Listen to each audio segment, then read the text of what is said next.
በእስር ላይ የሚገኙት የኢቢኤስ ጋዜጠኞች ምን አሉ?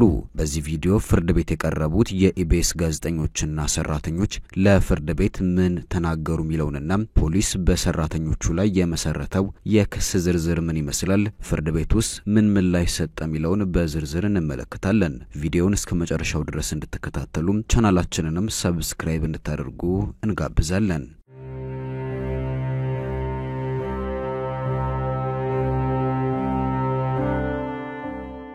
የፌደራል ከፍተኛ ፍርድ ቤት ፖሊስ በሽብር ወንጀል ጉዳይ ጠርጥሬያቸዋለሁ ባላቸው 4 የኢቢኤስ ቴሌቪዥን ጣቢያ ሰራተኞች ላይ የ14 ቀናት የምርመራ ጊዜ ቀጠሮ ፈቅዷል። ባለፈው አርብ ፍርድ ቤት ከቀረቡት የጣቢያው ሰራተኞች መካከል የካሜራ ባለሙያ የሆነው አቶ ቶማስ ደመቀ ከስር እንደተለቀቀ ተገልጿል።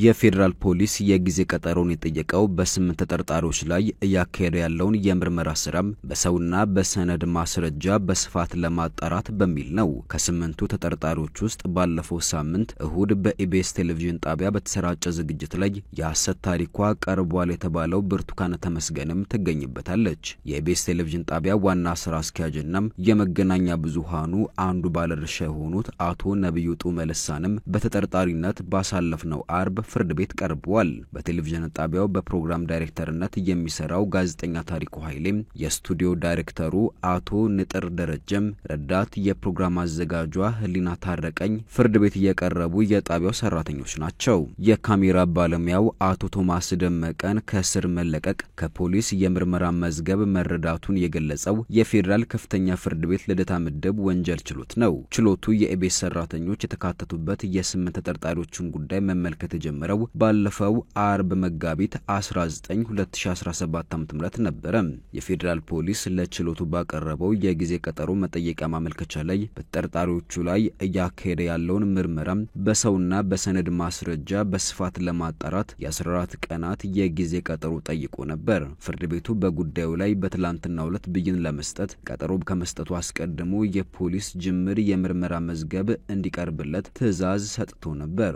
ችሎቱ ትላንት ሰኞ መጋቢት 22 ከሰዓት በነበረው ውሎ ተጠርጣሪዎቹን በሽብር ወንጀል ለመጠርጠር አመላካች የሆኑ ነገሮች ከፖሊስ ምርመራ መዝገብ ተመልክቻለሁ ብሏል። የተጠርጣሪዎቹ ጠበቆች ደንበኞቻቸው ቢጠረጠሩ እንኳን የጥላቻ ንግግርና የሐሰተኛ መረጃ ስርጭትን ለመከላከልና ለመቆጣጠር በወጣ አዋጅ ስር ባሉ ድንጋጌዎች እንደሆነም ያቀረቡት መከራከሪያም የተፈጸመ ጥፋት መኖሩን የሚያሳይ እንደሆነም ችሎቱ በተጨማሪነት ጠቅሷል። ሆኖም ተጠርጣሪዎቹ ፈጽሟቸዋል የተባሉ ወንጀል ድርጊቶች ሊያስጠረጥሩ የሚችለው በዚህ አዋጅ መሰረት እንደሆነ የቀረበውን መከራከሪያም ፍርድ ቤቱ የሕግ አግባብነት የሌለው መሆኑን በመጥቀስ አለመቀበሉም ገልጿል። ፖሊስ ለፍርድ ቤቱ ባቀረበው ማመልከቻ ለተጠቀሳቸው ድርጊቶች ተጠያቂ መሆን ያለበት የፕሮግራም ኃላፊ ነው በሚል ጠበቆች ያቀረቡትን መከራከሪያም ችሎቱ በተመሳሳይ ውድቅ አድርጓል። ችሎቱ ተጠርጣሪዎቹ በጠበቆቻቸው በኩል ባቀረቡት የዋስትና መብት ይከበርልን ጥያቄ ላይ ተመሳሳይ ውሳኔ ማስተላልፏል። ፍርድ ቤቱ የዋስትና ጥያቄውን ያልተቀበለው ተጠርጣሪዎች በዋስ ቢለቀቁ የማስረጃ ማሰባሰብ የምርመራ ሂደቱን በማደናቀፍ ውጤት እንዳይገኝ ሊያደርጉ ይችላሉ የሚል ድምዳሜ ላይ በመድረሱ መሆኑንም አስረድቷል። የሽብር ወንጀል ምርመራ ውስብስብነት አጠያቂ አለመሆኑ የገለጸው ችሎቱም በዚህ ምክንያት ተጠርጣሪዎቹ በእስር ቆይተው ምርመራው ሊከናወን ይገባል ሲልም በይኗል። ፍርድ ቤቱ ፖሊስ የጠየቀውን የ14 ቀናት የምርመራ የማጣራ ጊዜ የፈቀደው ተጠርጣሪዎቹ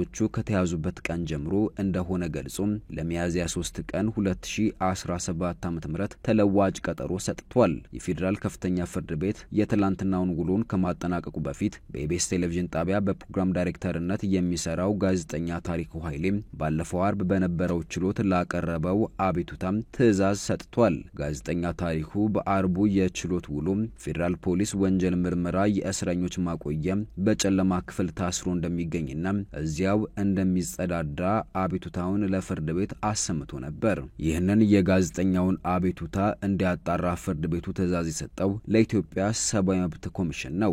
ኮሚሽኑ የሰብአዊ መብት ጥሰት መፈጸም አለመፈጸሙን እንዲሁም ማነው የፈጸመው የሚለውን በስፍራው በመገኘት ጉብኝት አድርጎ ካጣራ በኋላ ሪፖርቱን በመጪው ቀጠሮ እንዲያቀርብ ትዕዛዝ ሰጥቷል። ከሰዓት በኋላ በተካሄደው የችሎት ውሎ በኢቢኤስ ቴሌቪዥን ጣቢያ በተሰራጨ ዝግጅት ላይ የሐሰት ታሪኳ ቀርቧል የተባለው ብርቱካን ተመስገንን ጨምሮ 7 ተጠርጣሪዎች በአካል ተገኝተው ሂደቱን ተከታትለዋል። ከነዚህ ተጠርጣሪዎች ውስጥ የኢቢኤስ ቴሌቪዥን ዋና ስራ አስኪያጅ አቶ ነብዩ ጡመልሳንና የጣቢያው የፕሮግራም ዳይሬክተር ታሪኩ ኃይሌ፣ የስቱዲዮ ዳይሬክተሩ አቶ ንጥር ደረጀና ረዳት የፕሮግራም አዘጋጇ ህሊና ታረቀኝ ይገኙበታል።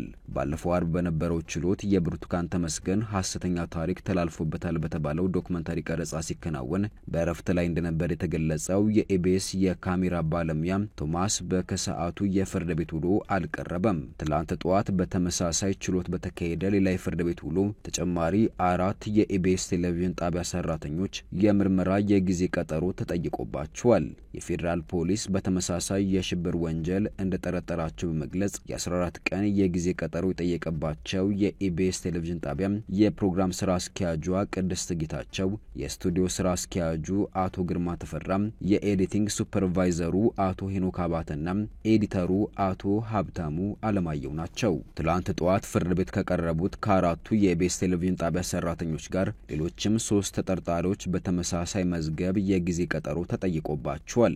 የፌዴራል ከፍተኛ ፍርድ ቤት ልደታ ምድብ የወንጀል ችሎት ፖሊስ ያቀረበውን የጊዜ ቀጠሮ ምርምሮ ብይን ለመስጠት ለዛሬ ተለዋጭ ቀጠሮ ሰጥቷል።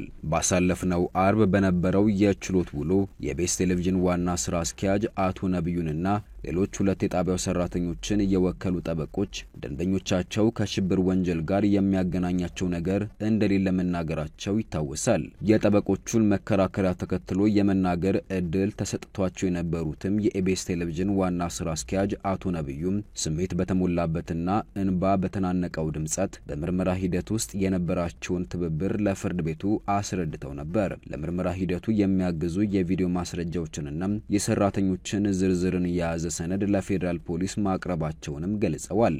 ባሳለፍነው ሳምንት ረቡዕ ወደ ቴሌቪዥን ጣቢያው ሲደርሱም ቅጽር ግቢው በጸጥታ ኃይሎች ተከቦ ማግኘታቸውን አቶ ነብዩ ለፍርድ ቤቱ ተናግረው የነበረ ሲሆን የጸጥታ ኃላፊዎች ከመጡ በኋላ ሰራተኞች ከጣቢያው ህንጻ መውጣታቸውንና የቴሌቪዥን ጣቢያውን ቻናሎች በአንድ መርማሪ ትዕዛዝ እንዲያጠፉ መደረጋቸውንም አብራርተው ነበር።